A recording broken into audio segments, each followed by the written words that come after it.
Nama saya tuh Bagus Arya, teman-teman biasa panggil Arya aja.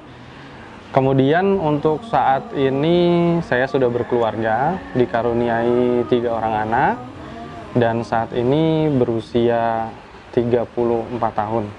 Saat ini saya bekerja sebagai station manager di salah satu stasiun milik MRT Jakarta. Sebetulnya kalau dibilang memilih pekerjaan ini, Allah lah yang mempertemukan dengan pekerjaan ini. Didasari dari khawatirnya sebelumnya saya perihal tentang halal haramnya sebuah pemasukan dari pekerjaan. Ya alhamdulillah di pekerjaan ini lah akhirnya Allah memberikan ana penghasilan yang baik insya Allah. Saya bekerja di Stasiun Haji Nawi, lokasinya ada di daerah Fatmawati. Jadi masih pulang pergi sampai saat ini, walaupun dalam kondisi pandemi seperti ini ya insya Allah Allah yang menjaga, Allah juga yang memudahkan. Saya sebelumnya bekerja sebagai brand dan operational manager salah satu brand internasional, yang juga sekaligus sebagai musisi juga. Terus kemudian akhirnya ada timbul sebuah kekhawatiran sendiri gitu pada akhirnya ketika menjalani pekerjaan tersebut sebelumnya. Yang jadi pertanyaan adalah apakah kemudian pekerjaan itu termasuk penghasilan yang halal atau jangan-jangan masih ada hal syubhat di dalamnya. Terlebih ketika kemudian tahu bahwa musik itu termasuk hal yang diharamkan. Jadi mulai tahun 2008 sebetulnya sudah ada keinginan untuk lebih dalam mengenal tentang Islam. Tapi masih banyak kendala yang kemudian menghalangi saya sendiri untuk memperdalam Islam lebih lanjut. Sampai suatu ketika saat sampai di posisi sebagai seorang manajer di brand internasional, saya sendiri merasa bahwa ya alhamdulillah memang secara rezeki, secara rezeki dari segi keuangan, finansial terpenuhi. Tapi kemudian saya sendiri merasakan ada sesuatu yang kosong di dalam hati, seperti lubang yang nggak bisa ditutup oleh apapun. Sampai kemudian waktu itu saat lagi tugas dari kantor, bertemulah dengan teman yang saat itu beliau lebih dulu hijrah sebetulnya. Dan akhirnya disitulah pertama kali mengenal lebih dalam tentang Islam. Mulailah penasaran untuk kemudian mencari tahu tentang Islam dan mencoba untuk mengulik lebih dalam tentang itu. Alhamdulillah setelah berhijrah justru lubang yang tadi saya rasakan itu tertutup. Artinya merasa bahwa hidup ini jauh lebih bahagia, lebih terisi, lebih banyak hal yang memang lebih bisa saya sendiri secara pribadi mensyukurinya. Bahwa pada akhirnya memang kebahagiaan itu tidak terletak pada finansial yang dihasilkan, tapi lebih banyak kepada ya tingkat keimanan ketika mulailah mengenal Allah dan mulai mengenal Nabi Muhammad SAW. Saya rasa hampir setiap teman-teman yang berhijrah mungkin akan merasakan cobaan. Ya, saya sendiri pernah ingat waktu menghadiri sebuah kajian ketika Ustadz menyampaikan waktu itu bahwa kalau Allah mencintai hambanya, Allah akan mengujinya, kecintaannya tersebut gitu. Nah itu juga sempat saya rasakan. Saat itu ujiannya cukup berat sih. Artinya ketika kurang lebih 1 tahun saya memutuskan untuk berhijrah, kemudian mulailah datang terpaan-terpaan itu. Mulai dari ketika akhirnya perusahaan yang saya tempati kolaps. Nah disitulah akhirnya saya secara pribadi merasakan bagaimana kehilangan sebuah pekerjaan, sedangkan sekarang memiliki tanggung jawab lebih. Waktu itu memiliki anak yang pertama. Pusing ya, luar biasa pusing. Sedih sudah pasti, apalagi sebagai seorang, bukan hanya sebagai seorang suami, tapi juga sebagai seorang ayah, punya tanggung jawab lebih untuk mengurus keluarganya. Nggak mudah sih untuk bisa melewati ujian tersebut. Tapi apa yang menginspirasi sebetulnya lebih ke ketika ya menghadiri sebuah kajian, kemudian ya Ustadz juga menceritakan bahwa sesungguhnya ketika Nabi SAW menghadapi sebuah ujian, kemudian beliau melaksanakan sholat 2 rakaat. Dari situlah saya mulai termotivasi untuk ya ayo laksanakanlah sholat 2 rakaat untuk meminta petunjuk sama Allah. Sholat istiqoroh harus gimana nih gitu, apa yang harus dilakukan. Nggak mudah sih memang, tapi ya itu semua harus dijalani. Salah satu ujian yang juga saya ingat waktu itu adalah ketika di kondisi yang sama, waktu memutuskan untuk berhenti dari asuransi. Baru banget asuransi anak ditutup, tiba-tiba anak demam, sakit, dan waktu dibawa ke dokter juga bilang ini harus dirawat. Sedangkan kondisi saat itu ya lagi nggak bekerja, insurance-nya anak juga baru banget ditutup. Dan alhamdulillah tidak semuanya membawa efek yang buruk sih, tapi salah satu dari diputuskannya Ana berhenti dari kantor tersebut, akhirnya ya bisa melunasi hutang-hutang riba dari kartu kredit. Jadi waktu itu dari pesangonnya Ana bayarkan dulu untuk pelunasannya, dan ya yang tersisa diusahakan disimpan sebaik mungkin, betul-betul dihitung penggunaannya, ya termasuk tadi untuk asuransi. Waktu itu saya sama istri juga pikir kayaknya kita harus benar-benar tutup nih, bukan masalah tidak lagi bisa membayarnya, tapi lebih kepada bahwa ini sesuatu yang Allah nggak suka sebenarnya. Asuransi sesuatu yang memang ya dalam Islam jelas-jelas diharamkan. Ya udah, dan ujian itu datang. Mungkin kalau untuk saya secara pribadi atau untuk istri, kami nggak akan terlalu pusing lah, karena mengingat juga ya anggaplah musibah ini sebagai penggugur dosa dari apa yang telah kami lakukan sebelumnya. Namun ujian itu menimpa anak kami, anak yang pertama. Nah ini yang sempat bikin kami pusing ketika kemudian ya dokternya bilang rawat ya Pak anaknya. Di detik itu juga Ana cuma bisa istighfar. Ya astagfirullah, bingung harus gimana. Tapi di detik itu juga Allah memberikan hikmah pada Ana untuk meminta kepadanya, ya Allah tolong berikan kami jalan keluar, bagaimana sebaiknya. Alhamdulillah selang 2 jam kemudian dokternya telepon kembali, beliau mengabarkan anak kami nggak perlu dirawat, bisa dibawa pulang, dan insya Allah dengan obat-obatan yang diberikan cukup untuk mengembalikan kondisi kesehatannya. Ya luar biasa, kami saat itu bersyukur alhamdulillah.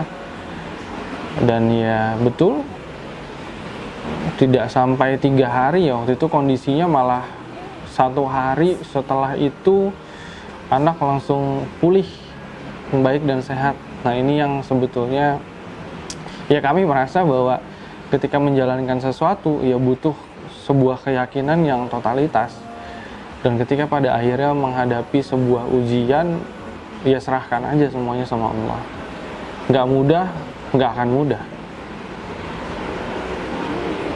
karena ya sebagaimana yang ustadz-ustadz juga telah sampaikan, surga itu mahal, nggak mudah untuk meraihnya. Dan sampai detik ini pun perjuangan itu akan masih terus ada. Alhamdulillah orang tua dan istri terutama sangat mendukung sekali. Itu yang sebetulnya juga menguatkan saya untuk berhijrah.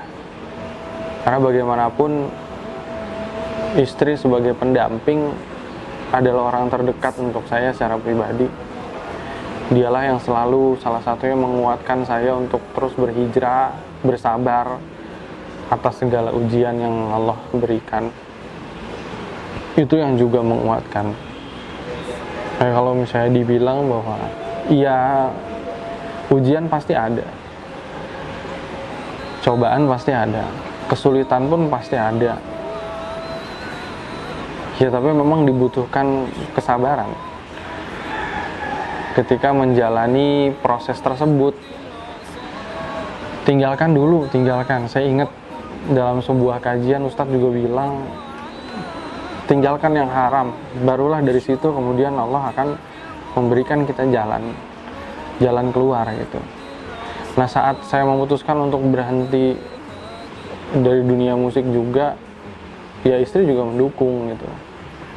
Dan kemudian juga, yuk kita jalan sama-sama, nggak usah dipikirin apa yang ada di depan. Insya Allah kita bisa lewatin. Dan itu benar-benar menjadi penguat saya secara pribadi sih, dukungan dari istri.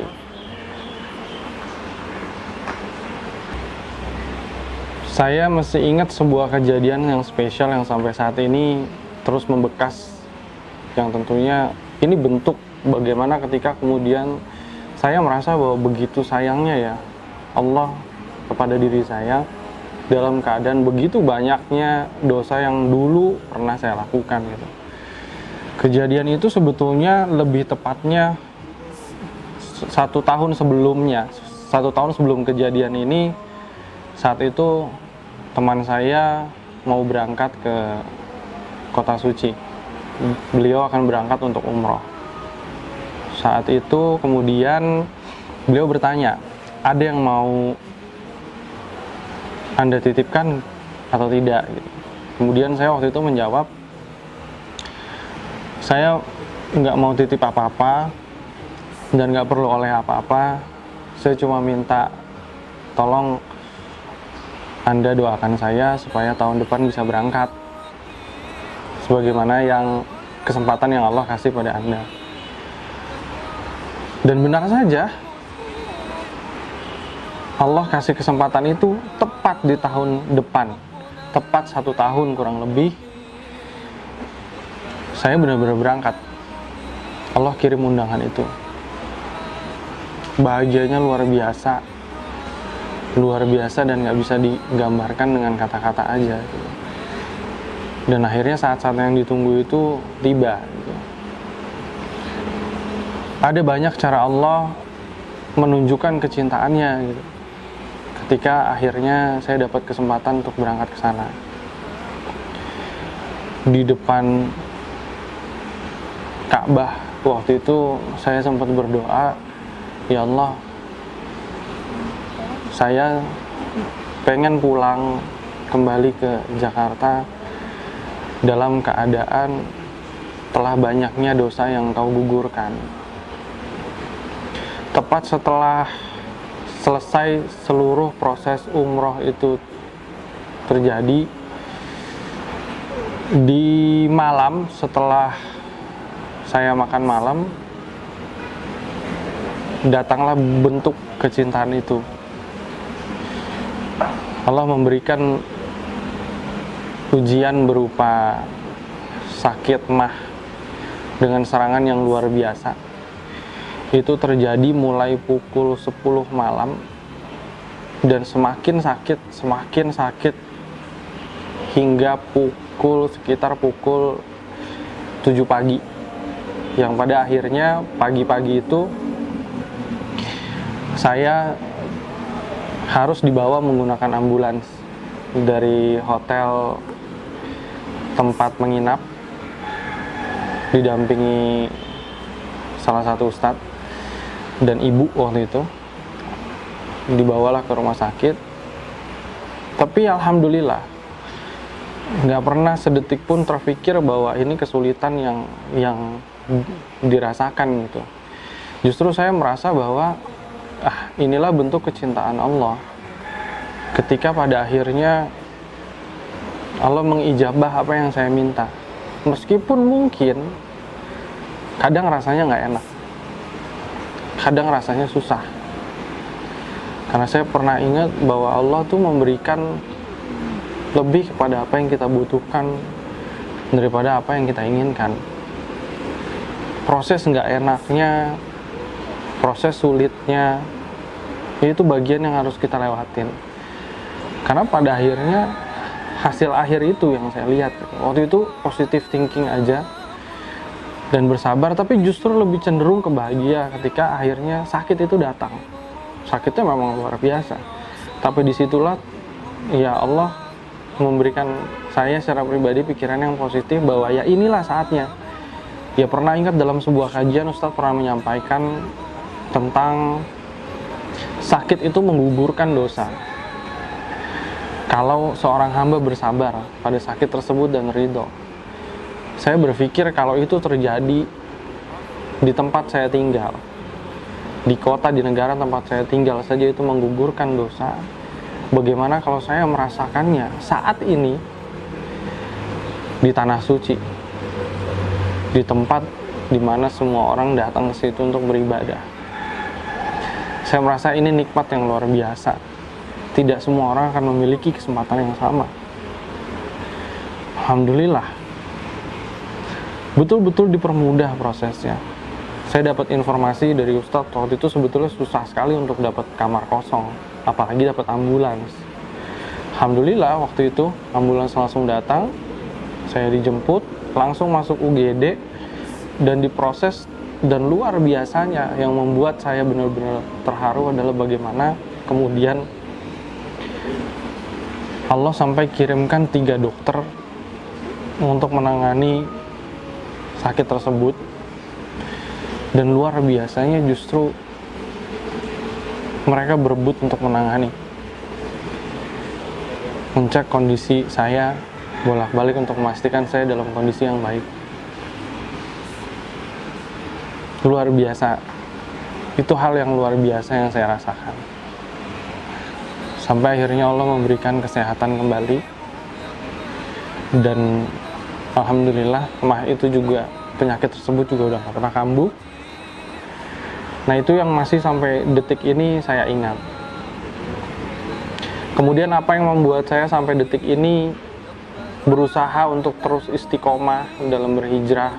Apa usaha yang saya lakukan? Harus jujur saya katakan bahwa ketika seseorang memutuskan untuk berhijrah, dia tidak akan mungkin bisa berhijrah sendirian. Dia butuh orang-orang di sekitarnya, teman-temannya, keluarganya. Kalau tadi mungkin saya sudah cerita tentang dukungan istri dan keluarga ketika saya memutuskan untuk berhijrah. Kali ini ada teman-teman luar biasa, ada saudara-saudara luar biasa yang menguatkan saya untuk tetap istiqomah dalam berhijrah, mengingatkan ketika iman itu lagi turun, menguatkan kita untuk ayo terus semangat, fastabiqul khairat, ayo kita berlomba-lomba dalam mengerjakan kebaikan. Alhamdulillah kesempatannya muncul. Saya dan salah seorang sahabat baik saya membuat sebuah waktu itu sebenarnya lebih ke organisasi kecil sih, lebih untuk perjuangan dalam kegiatan dakwah. Apa sih yang bisa kita lakukan gitu untuk menyebarkan dakwah ini? Apa yang bisa kita lakukan untuk agama ini? Ya, terbentuklah Syabab Official ini. Terus perlahan kita mulai, pelan-pelan mulai dari masuk masjid ke masjid untuk kita sebarkan dakwah ini, mengundang ustadz-ustadz. Sampai akhirnya ketika pandemi datang, ujian itu berarti datang juga untuk kami, untuk sahabat-sahabat tim Asyabab yang berjuang dalam dakwah ini. Disitulah akhirnya kami dituntut kreatif untuk membuat program dakwah. Apa yang harus kami lakukan dalam masa pandemi dengan segala keterbatasan ketika kemudian kajian hanya bisa dilakukan secara online, tidak lagi bisa bertatap muka, tidak lagi bisa langsung bertemu dengan para asatidz. Ya lahirlah program Cafe Talk. Sampai hari ini sebetulnya program Cafe Talk waktu itu hadir dari kegalauan para penuntut ilmu, para thalibul ilmi yang seringkali mereka menyempatkan waktu untuk datang ke sebuah kajian, membawa sebuah pertanyaan yang sudah dipersiapkan dari rumah, tapi waktunya tidak cukup. Kemudian mereka bingung, di mana kami harus bertanya untuk menjawab persoalan-persoalan yang segini banyaknya kami hadapi. Ya muncullah program Cafe Talk ini untuk menjawab itu. Lebih berfokus pada sebuah tema di mana nanti teman-teman bisa mengirimkan pertanyaannya perihal kegalauan tersebut yang sesuai dengan temanya. Disitulah disediakan waktu betul-betul untuk dijawab. Nah itulah yang membuat sampai detik ini masih semangat terus dalam berhijrah. Meskipun saya secara pribadi mengakui iman naik turun sebagaimana yang disampaikan oleh Ustadz dalam banyaknya kajian. Ya tapi kalau bukan karena dukungan dari teman-teman di sekitar, ya bisa jadi perjuangan hijrah itu lepas begitu aja. Jadi menguatkan diri ya harus dengan teman-teman, harus betul-betul berhijrah, bukan hanya berhijrah dalam perihal pekerjaan atau berhijrah dalam perihal gaya hidup, tapi berhijrah juga dalam kondisi pertemanan. Tinggalkan teman-teman yang sekiranya justru memberikan dampak mudarat. Pilih teman-teman yang mengajak pada hal-hal yang menuju kebaikan dan berlomba-lomba dalam mengerjakan amal soleh.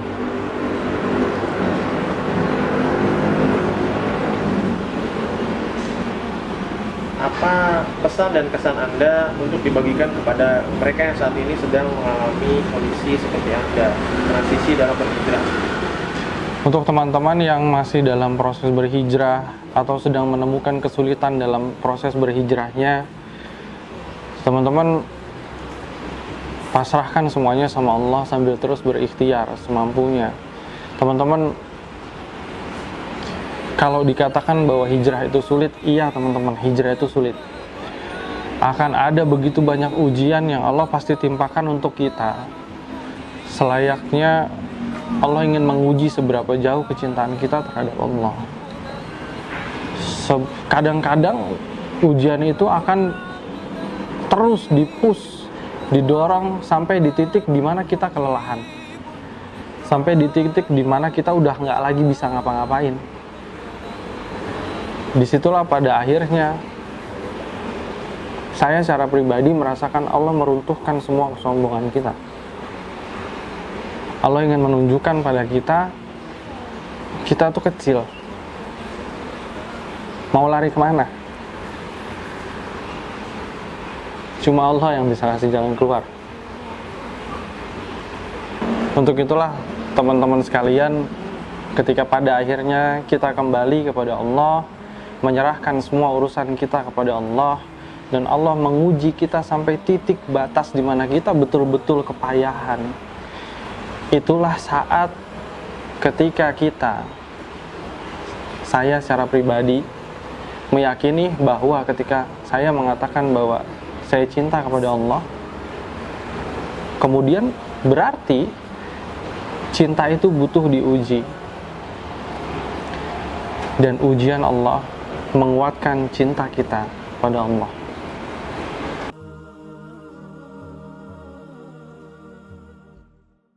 ربنا الحي الرقيب يقبل العبد المنيب فهو رحمن مجيب للدعاء ومن دعاه ربنا الحي الرقيب يقبل العبد المنيب فهو رحمن مجيب للدعاء ومن دعاه ربنا الهادي الودود فضله ملء الوجود عفوه خير وجود فارتجي دوما رضا ربنا الهادي الودود فضله ملء الوجود عفوه خير